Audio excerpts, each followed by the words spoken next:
You're sitting on the couch next to a friend, both of you searching for the exact same flight to the exact same city on the exact same date. You hit search, she hits search. For a second, the pages load together and you expect the same number to pop up on both screens. But it doesn't. Your price is $80 higher. Same airline, same seats, same moment. Yet somehow the screen in your hands is telling a different story than the screen in hers.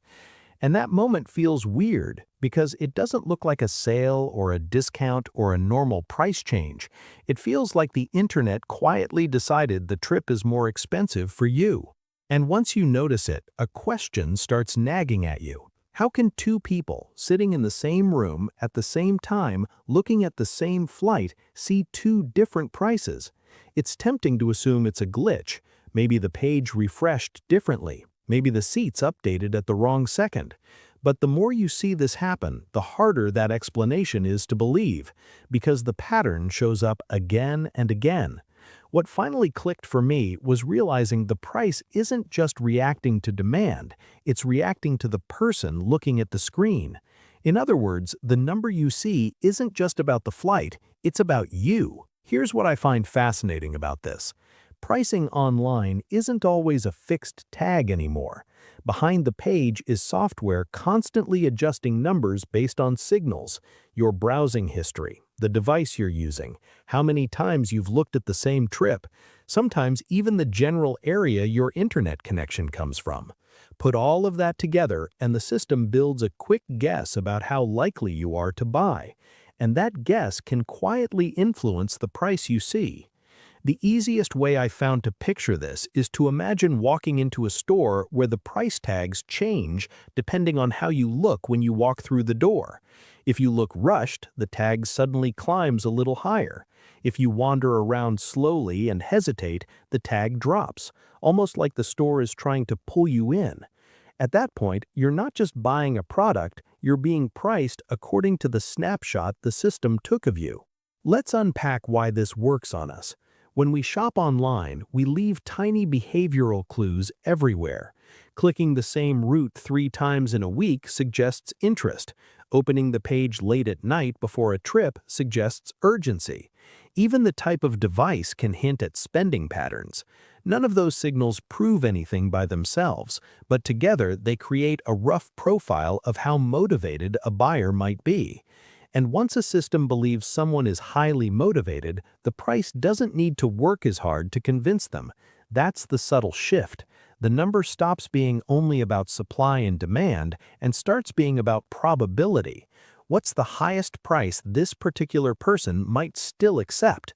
That calculation happens quietly in the background while we think we're just comparing options.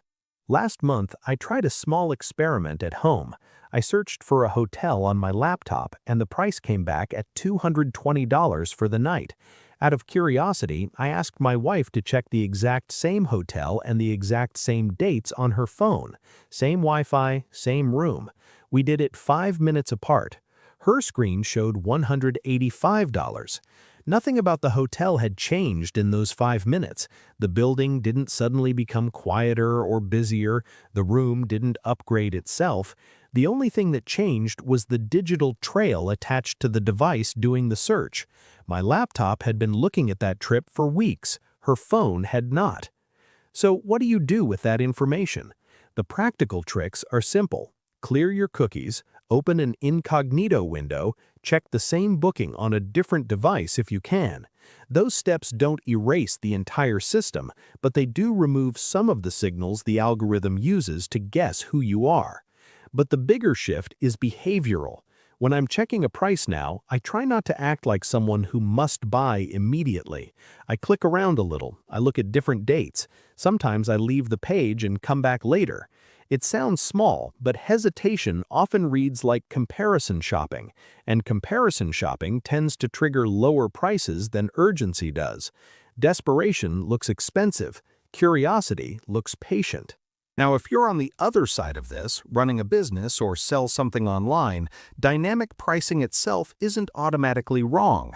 Prices have always moved when supply changes. If there are only 3 seats left on a flight, saying the fare is higher because availability dropped makes sense. People understand scarcity.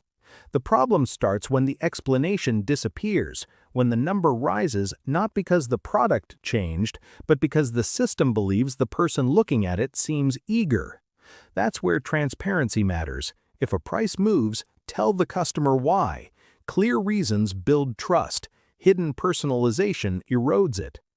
In my view, the line gets crossed when pricing stops reflecting reality and starts reflecting a guess about someone's emotional state. Charging more because supply is tight is normal business. Charging more because an algorithm thinks I look desperate feels very different. One respects the market. The other quietly takes advantage of a moment when someone might be stressed, rushed, or running out of time. That difference matters, even if the math behind the scenes looks similar. So the next time you're booking a trip or reserving a room somewhere, it might be worth doing a tiny experiment of your own. Pull up the same search on a friend's phone. Compare the numbers. See if the internet treats both of you the same way. Because once you notice that prices can shift based on who is looking, a lot of everyday online decisions start to look different. Suddenly, that timer on the screen feels less mysterious. That price jump after you checked a route 3 times feels less like coincidence. The pattern becomes visible.